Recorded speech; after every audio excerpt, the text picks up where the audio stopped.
Hello and welcome to the Year 9 Options video for OCR Creative iMedia. A little bit about the course. The exam board that we follow is OCR, and the whole qualification is called the Cambridge National in Creative iMedia. The qualification consists of 3 components. RO93 is assessed by an end of course exam, which is an hour and a half, and that is done at the end of Year 11. It can only be sat once the coursework units have been sat and marked. Those coursework units are RO94 and RO97. That's what we choose for our learners at Royds Hall. And these must be complete before the exam can be taken. A little bit more about those units on the next slide. You will be awarded a grade from distinction, level 2 distinction star to you based upon your performance. It is possible to gain a level 1 qualification. However, we would hope and expect that most students will achieve a level 2 qualification. So level 2 pass, level 2 merit, level 2 distinction. Again, more on that next. The 3 components that we study, the RO93, which is the exam, is the creative iMedia in the media industry. RO94, which is the first coursework unit we study in Year 10, which is visual identity and digital graphics. And in Year 11, we study our final coursework unit, which is RO97, interactive digital media. The RO93 exam, we begin by looking at this in Year 10, and we look at the media industry and product design.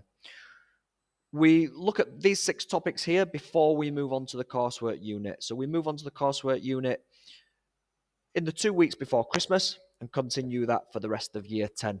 It is imperative that we know a little bit of background information that is taught through media industry and product design before we move on to the coursework units. In Year 11, we will revisit RO93 before the exam, and we look at work plans, mind maps, mood boards, scripts, storyboards, hardware, and software. However, it is important to say that we look at each of these pre-production documents whilst doing coursework. So although we learn about in RO93, we are learning about them in RO94 and RO97 as we advance through the coursework. And then we look at legal issues and distribution towards the end of Year 11 in readiness for the exam that you will sit in May. So as I said before, many of these topics are revisited as students complete their coursework units. So although it's in the examined unit, it also appears in the non-examined coursework units. A little bit about the assessment. The coursework units are weighted. So when they first sit their first RO94 coursework unit in Year 10, that is worth 25% of the overall grade. So students will sit it in exam conditions for a period of around about 12 to 15 hours. The teacher will mark it, and then it will be sent to the exam board for moderation. Students then move on in Year 11 to the RO97 coursework unit, which is worth 35%. And that is because there's a little bit more to it, where they have to write an extended valuation at the end. Students then complete the RO93 exam unit at the end of Year 11 as a summative assessment, and that is worth 40% of the grade. A little bit about the qualifications that are awarded, because we do get questions from parents and students about how the grade equates to the GCSE 1 to 9 qualification. So as I said before, we hope that every student and aim for every student to achieve a level 2 qualification. So we've got a level 2 pass, which is equivalent to a level 4 on the GCSE 9 to 1, and on the all grade assignments around about a C grade.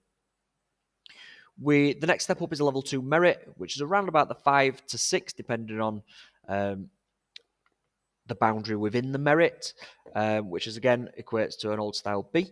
And then we get some students that achieve level 2 distinctions, which is around about a grade 7. And then we do often get students that achieve a level 2 distinction star, which is again your 8 to 9 grade, depending on where you fall within the grade boundary. If students don't achieve the level enough to get a level 2 pass, they can achieve a level 1 distinction, which is equivalent to a grade 3, a level 1 merit, which is a grade 2, or a level 1 pass, which equates to around about a 1.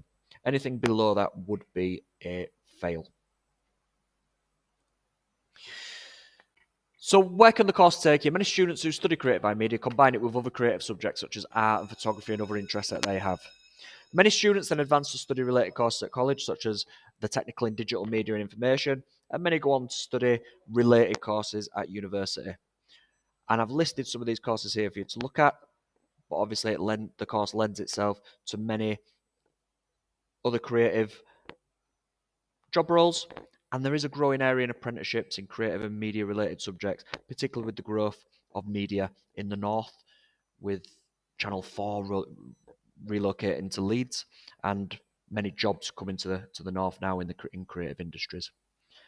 If you have any questions about the course, please speak to your computing teacher, or you can speak to myself, the head of department, Mr. Myers. Thank you.